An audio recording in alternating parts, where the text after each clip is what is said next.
Welcome to the Infection Prevention and Control in Dentistry module. I am Professor Dr. Ariza Adnan and I will take you through Unit 1, Topic 3. This module is on basis of infection prevention and control, focusing on healthcare-associated infections in dentistry.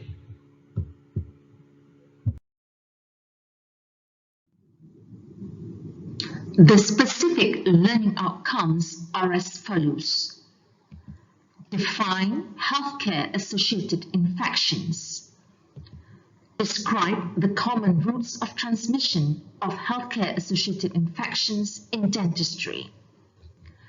List the common etiological agents of healthcare-associated infections in dental healthcare setting.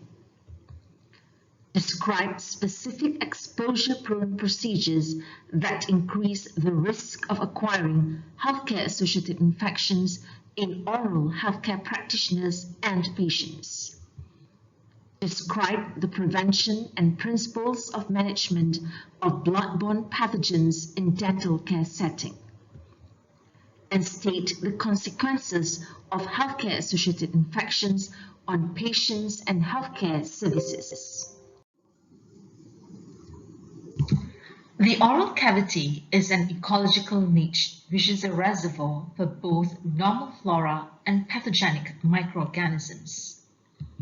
The organisms pose a risk for cross-contamination and infection, and the transmission is increased due to the open and invasive nature during dental procedure.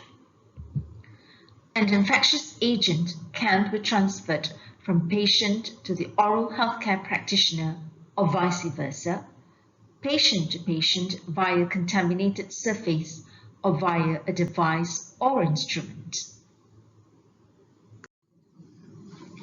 A patient attending for dental treatment can act as a source of infection. In an outbreak situation, they are referred to as the index case. Some of the examples of patients acting as reservoirs or sources of infection in dental healthcare are given in the examples below. A patient suffering from an acute infectious disease, for example, influenza, measles, or tuberculosis. A patient in the prodromal stage of infection, when the patient is infectious but not showing clinical symptoms, for example, in mumps or measles. A patient in the convalescent or latent stage of infection who continues to shed viruses in their secretions, for example, herpes simplex virus. An asymptomatic carrier of potential pathogens, for example, Streptococcus pyogenes, methicillin-resistant Staphylococcus aureus, Neisseria meningitis, and Haemophilus influenzae. Healthcare-associated infection is defined as an infection occurring in a patient during the process of care in a hospital or other healthcare facility which is not present or incubating at the time of admission. In the past, healthcare-associated infection was also referred to as nosocomial or hospital infection. It is important to note that healthcare-associated infection can affect patients in any type of setting where they receive care.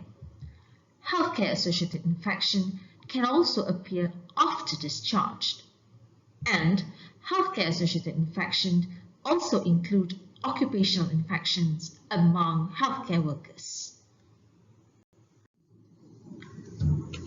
The risk of cross-transmission and infection that are of particular relevance in the dental practice environment are mainly due to blood-borne viruses, in particular hepatitis B virus.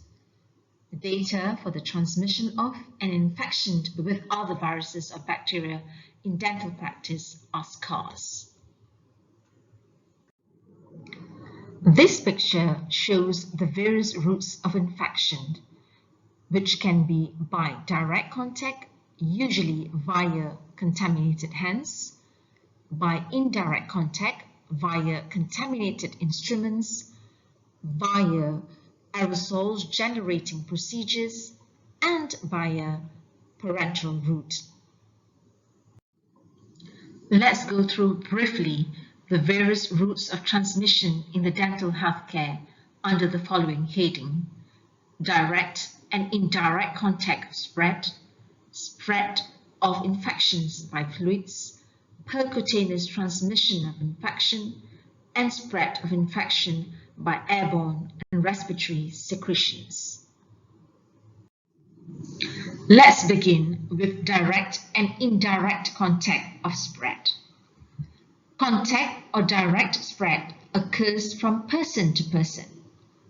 On the other hand, indirect contact can occur by touching surfaces contaminated by used equipment and splatter or objects. The primary source of spread from person to person is by hands of oral healthcare practitioners. The direct and indirect contact of spread is easily interrupted by hand washing and wearing of gloves and disposable aprons. Proper decontamination, disinfection, and sterilization is to be followed to prevent the spread via contaminated equipment. Examples of organisms include HSV, VZV, MRSA, and multi-drug resistant organisms, which can't be transmitted via the direct and indirect contact of spread. Next is spread of infections by fluids. Dental unit waterlines are a potential source of the spread of infection by both aerosol and indirect contact. Improper storage of disinfectant and detergents can result in contamination with microorganisms. Gram-negative organisms can't be spread via fluids, and of particular importance is Pseudomonas aeruginosa, which is highly associated with infections by contaminated fluids. Percutaneous transmission is another important route. This occurs via needle and sharps injuries or mucocutaneous routes. The blood-borne viruses are of primary concern. The blood-borne viruses which present the most significant cross-infection hazard to healthcare workers are those that exhibit carrier states with persistent viremia and replication. The three most important organisms implicated in this percutaneous transmission are hepatitis B virus, hepatitis C virus, and HIV. Although the risk is low for contracting an infectious disease from a sharps injury, it is a significant health concern for dental healthcare workers and providers worldwide. The specific measures in the prevention of the blood-borne pathogens in dental setting will be discussed at the end of this module. The next mode of spread is via airborne and respiratory secretions. Exposure to aerosolized water from dental unit water lines can pose a risk to Legionella pneumophila infection. The transmission via patient's respiratory secretion include infections by Mycobacterium tuberculosis and respiratory viruses, for example, influenza virus, rhinovirus, and coronavirus. Healthcare-associated infections in dentistry is perhaps the best approach based on the organisms rather than diseases, as in healthcare-associated infections in the general healthcare setting. The microorganisms associated in the transmission of infections in dental healthcare setting are mainly viruses and bacteria. Examples of the viruses are blood-borne viruses, i.e. hepatitis B virus, hepatitis C virus, and HIV, herpes simplex virus, varicella zoster virus, and respiratory viral infections, which include influenza and other respiratory viruses. Under the bacteria, organisms are Mycobacterium species, Legionella species, and multi-drug resistant bacteria. Infection by hepatitis B virus. The risk of an infection with hepatitis B virus highly depends on the volume of blood and on the hepatitis B e antigen status of the source. The risk of HBV transmission to healthcare worker after the percutaneous exposure to HBe antigen negative and HBs antigen positive blood is approximately 30%. The risk of hepatitis B virus transmission after the percutaneous exposure to HBs antigen positive, HBe antigen negative blood is 16%. Besides through percutaneous injuries, HBV infection can also result from indirect blood or body fluid exposure through inoculation into cutaneous scratches, abrasions, burns, or on mucosal surfaces. Vaccination of healthcare workers for hepatitis B virus has greatly reduced the risk of transmission of HBV. However, the risk of transmission of HBV through the dental practice remains an issue. Hepatitis C virus. The average transmission rate of hepatitis C virus after exposure is around 0.5%. The risk of transmission of hepatitis C virus was significantly associated with hollow bore needle placement in the source patient's artery or vein. All cases of hepatitis C virus transmission occurred after percutaneous exposure to viremic blood or body fluids, and the risk of transmission increased with HCV viral load. The prevalence of HCV-infected patients is relatively low in the general population. In combination with a low average transmission rate, the risk of HCV transmission in the dental practice appears to be low.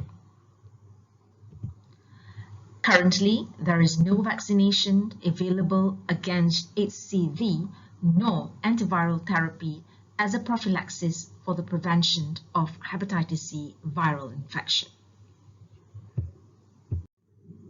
Human immunodeficiency virus. The risk of an infection correlates with the volume of blood exposure and the HIV. So, the risk of transmission of blood-borne viruses is highest for hepatitis B, followed by HCV, and the least for HIV. Herpes simplex virus. In the oral region, HSV1 primary infection causes gingival stomatitis and labial herpes or intraoral hepatic ulcers, which are typical symptoms of reactivation. The oral secretion is infectious in the subclinical phase of herpes virus infections and constitute a risk of cross-transmission. The oral healthcare practitioner and the patient are at risk of being exposed to HSV via direct contact with hepatic ulcers or infectious splatters from hepatic lesions or saliva if appropriate PPE is not used. An oral healthcare practitioner with an hepatic whitlow who did not use gloves routinely has been reported to cause infection to patients. However, there is only scarce information on the cross-transmission and infection of HSV1 in the dental practice. Varicella zoster virus. VZV is a highly contagious virus. It is transmitted through direct contact to the blisters or exposure to infectious droplets from saliva or the respiratory system, with possible airborne transmission. Respiratory secretion of an infected person is contagious 2 to 4 days before the varicella rash appears. VZV infection constitutes a risk for healthcare-associated transmission of VZV in the dental practice, though cross-transmission in dental practice has not been reported. Influenza and other respiratory viruses. Common respiratory viruses include influenza virus, respiratory syncytial virus, and coronavirus. The transmission can occur during close contact when the susceptible person's respiratory tract is exposed to the infected droplet nuclei or there is inoculation of the mucous membranes or conjunctiva. They are usually associated with aerosol transmission by coughing and sneezing. They could also be spread by aerosols generated in the dental practice as well. It is of note that the strongest predictor of SARS transmission from patients to healthcare workers was linked to aerosolization of the secretions while caring for SARS patients immediately prior to intubation. Mycobacterium tuberculosis. The transmission of Mycobacterium tuberculosis occurs through aerosols generated by coughing, sneezing, and speaking. The possibility of Mycobacterium tuberculosis transmission within the dental settings has been subject to risk assessments, and most dental clinics in the United States were considered to fall within a very low risk category. The transmission of tuberculosis remains possible primarily through patients from high-risk areas or from patients with reactivated TB infections.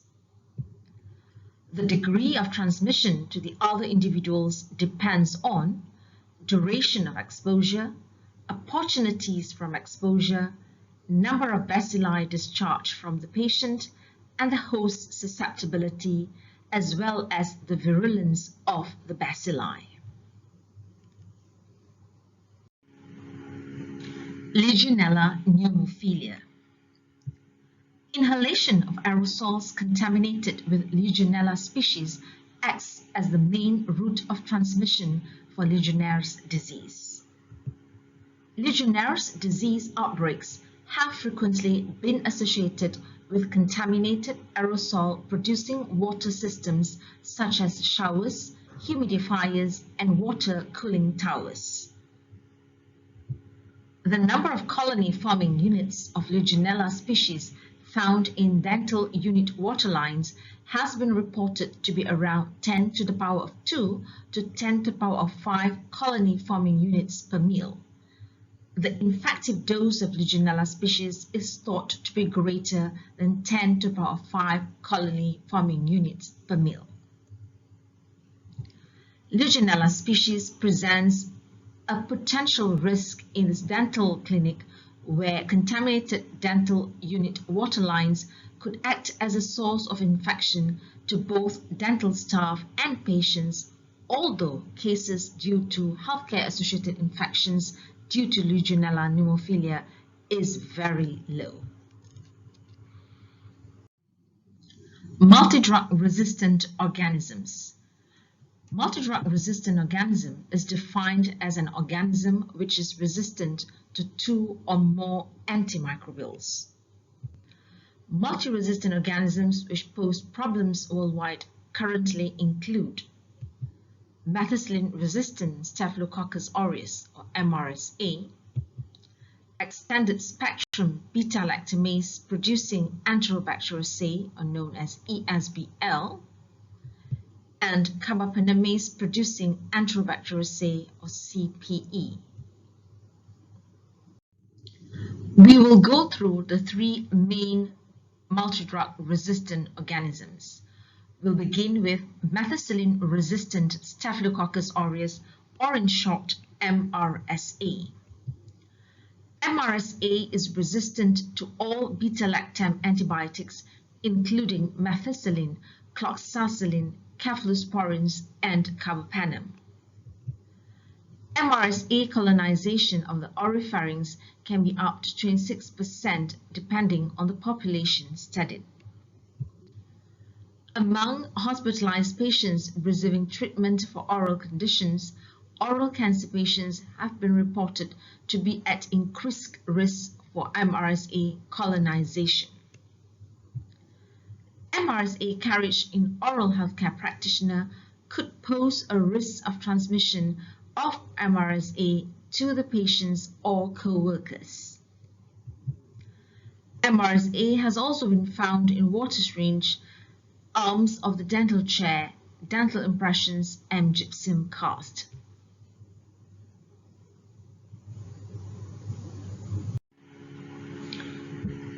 Extended spectrum beta-lactamase and carbapenem-resistant Enterobacteriaceae. Bacteria in the family Enterobacteriaceae can acquire the ability to produce the extended spectrum beta-lactamase enzyme, making them multi-resistant to penicillins, second and third generation cephalosporins and monobactams. The common organisms include Klebsiella pneumoniae, E. coli, and Proteus species. In healthy individuals, oral colonization by Enterobacteriaceae is usually transient. There are no published reports available on the possible association of ESBL or carbapenemase producers and oral infections. Exposure-prone procedures. The majority of procedures in dentistry are exposure-prone. For example, taking impressions from dentate or partially dentate patients would be considered exposure-prone, as would lifting of partial dentures and removing orthodontic appliances. Thus, exposure-prone procedures are procedures where there is a risk of injury to the oral healthcare practitioner and which may result in the exposure of the patient's open tissues to the blood of the oral healthcare practitioner, which we termed as bleed back.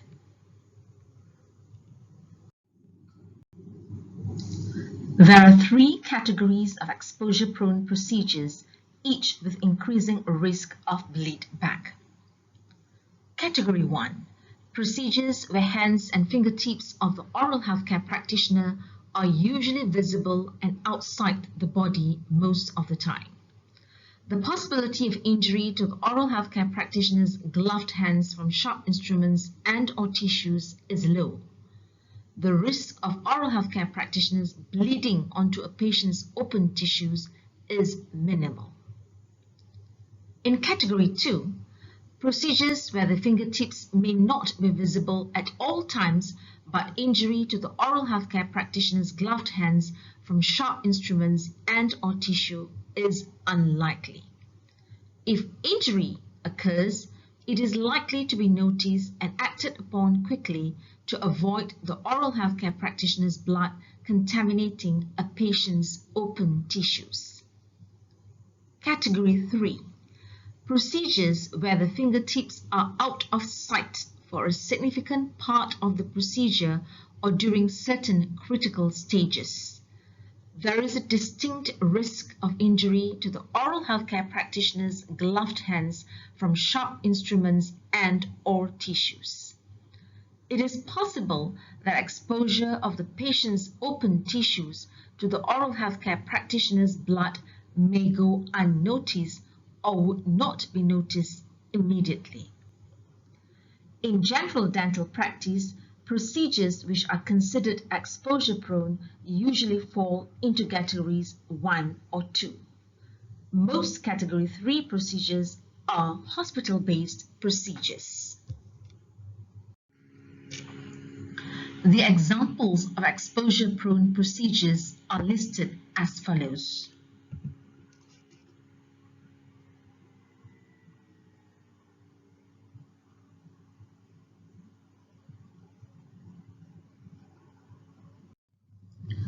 Procedures or processes at increased risk for needle or sharp injuries can happen at the chair side, for example, while preparing anesthetic syringe or while giving injections.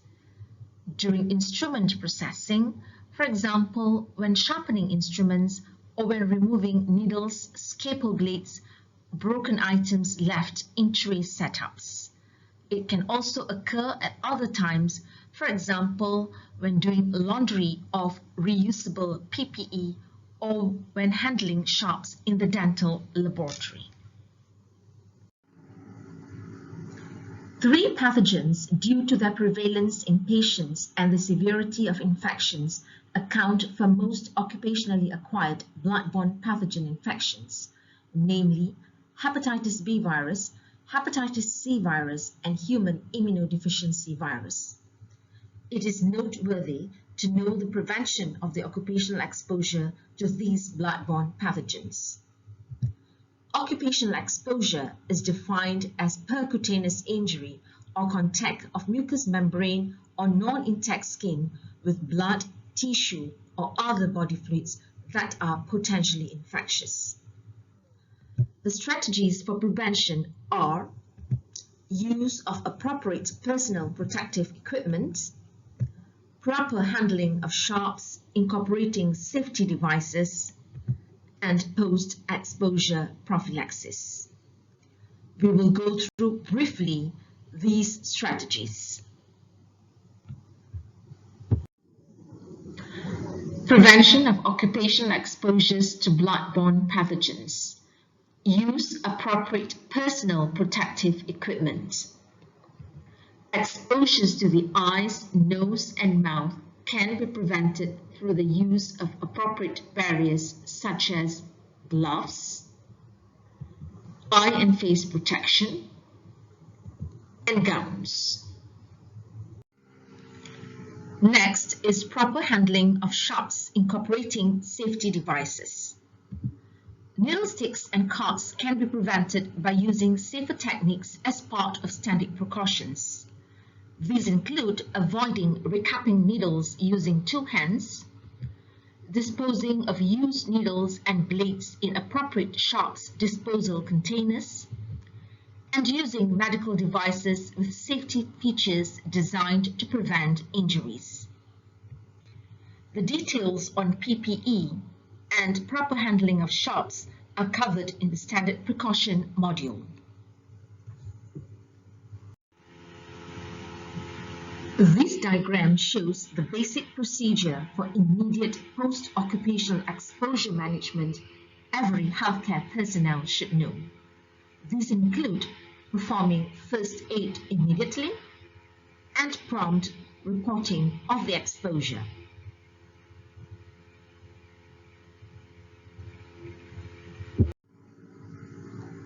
Treatment after an occupational exposure should be facilitated by a physician trained in the management of occupational exposures.